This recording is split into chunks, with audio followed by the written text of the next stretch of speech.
देखिए जी, सबसे पहले एक तो शुक्रिया आप लोगों ने जो है ना हमें टाइम दिया और इस चीज़ को आगे ले जाने में मदद किया है। 2 रोज़ा बयाद हकीम बलोच ताज़ियती रेफ़रेंस और किताबी मेला, ठीक है। 2 दिन किताबी मेला रहेगा और एक दिन जो है ना बयाद ताज़ियती रेफ़रेंस हकीम बलोच, जो मेरे वालिद मोहतरम और एज़ अ राइटर पहचाने जाते हैं बलूचिस्तान में और चीफ़ सेक्रेटरी बलूचिस्तान रिटायर हुए हैं, तो उनकी पहली बरसी है, ठीक है। और हमने ये कोशिश किया कि हम उनको किस तरह याद करें, क्योंकि बाकी तो है वो मजहबी और ये चीज़ें तो हर एक करते हैं और हमने भी ये किया है, इसमें कोई शक नहीं है और वो ज़्यादा बेहतरीन तरीका होता है उनको याद करने का। लेकिन एज अ राइटर हमने ये कहा कि हम एक नया ट्रेंड इंट्रोड्यूस कराते हैं, क्योंकि वो किताब बीनी के शौकीन थे और लिखारी भी थे और वो हम भाई बहनों को हमेशा किताब गिफ्ट करते थे। तो हमने ये सोचकर कोयटा प्रेस क्लब में 2 दिन का 11 और 12 अक्टूबर का किताबी मेला लगाया और जिसका इफ्तिताह हो चुका है और आप देख सकते हैं कि इसमें जो है ना अनएक्सपेक्टेड ही बहुत ज़्यादा रश भी है और उसके वजह से जो है ना आप देख रहे हैं जितने विजिटर आते हैं वो कहते हैं कि आप लोगों ने एक आइडिया अच्छा पब्लिक किया है कि जो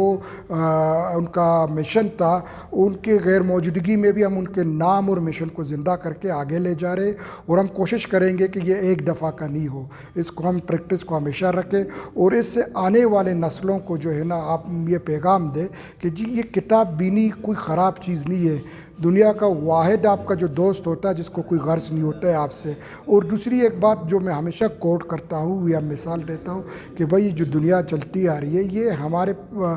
फोर फादर ने हमें अमानतन दिया आने वाले नस्ल को देने के लिए, तो हम अपने जनरेशन तक शायद उसको उस तरह हिफाजत नहीं कर सके, लेकिन जो है वो चाहे किताब हो, चाहे माहौलियात हो, चाहे कल्चर हो, चाहे एजुकेशन हो, हम उसको आने वाले नस्लों को दे दें और वो समझे कि भाई आने वाले नस्ल भी समझे कि हमने अमानतन इसको आगे करना है। तो ये सारे चीज़ें बयाद हकीम बलोच हमने इसलिए किए कि जी आपको जो है ना याद रहे कि वो किस तरह के बंदे थे और उनका विज़न क्या था और उनके आने वाले नस्ल क्या चाहते हैं। क्योंकि मैं ख़ुद हमेशा इसी जिनारों पर, हम लोग इधर ये सरकारी घर में रहते थे टिंस्का रोड पर,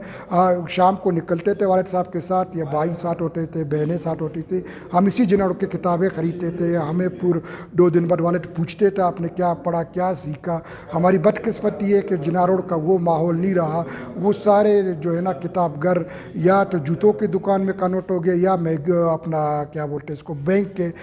कारोबारी मरकज़ बन गए। तो हम चाहते हैं कि वो रिफॉर्म हो जाए, वापस आ जाए और इन 2 दिनों के मेले में हमने ये देखा है कि लोग वापस किताब की तरफ आ रहे हैं और एक बहुत बड़ा हल्का जो वकला बरादरी से हो, फीमेल्स का पार्टिसिपेशन और स्टूडेंट का पार्टिसिपेशन और जर्नलिज्म के जो जर्नलिस्ट हो गए वो सब आ रहे हैं और इस चीज़ में हिस्सा ले रहे हैं। बैक वक़्त हो सकते हैं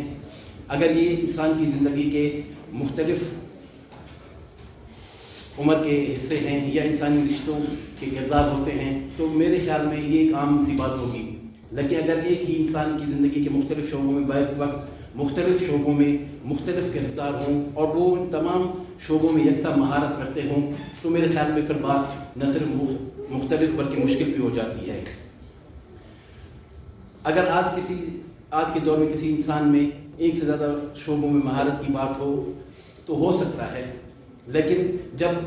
आज हम जिस दौर में ज़िंदा हैं, आज के दौर में तिब, इंजीनियरिंग, सहाफ़त, वकालत, तदरीस समेत करीब तमाम शोबों में स्पेशलाइजेशन का एक दौर है। किसी एक ही शोबे के अंदर भी अब एक किसी ख़ास या मखसूस हिस्से में महारत हासिल करने का दौर है, जिसका मतलब ये है कि अगर ऐसे में अगर कोई इंसान आज के दौर में भी 1, 2 या उससे ज़्यादा शोबों में बैकवर्ड यकसानियत से महारत रखता हो तो इसकी हैसियत और अहमियत कुछ और हो जाती है।